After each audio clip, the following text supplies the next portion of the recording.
சபரிமலை காட்டுக்குள்ளே தவக்கோலம் தான் கொண்டு தன்னந்தனியாயிருப்பார் குட்டியப்பன்.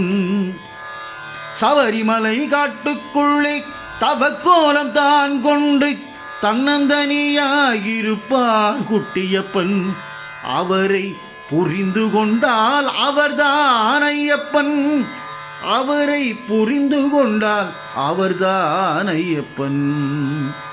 சரணம் சரணம் சரணம் சரணம் குட்டியப்பா, உன் நாமம் ஸ்மரணம் ஸ்மரணம் ஸ்மரணம் ஸ்மரணம் குட்டியப்பா. சரணம் சரணம் சரணம் சரணம் குட்டியப்பா, உன் நாமம் ஸ்மரணம் ஸ்மரணம் ஸ்மரணம் ஸ்மரணம் குட்டியப்பா.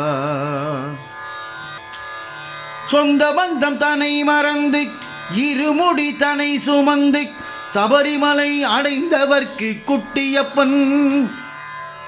சொந்தமென வந்து நிற்பார் குட்டியப்பன். சொந்த பந்தம் தன்னை மறந்து இருமுடி தன்னை சுமந்து சொந்தமென வந்தவர்க்கு குட்டியப்பன். அவரை புரிந்து கொள் நீ, அவரே ஐயப்பன். அவரை புரிந்து கொள் நீ, அவரே ஐயப்பன்.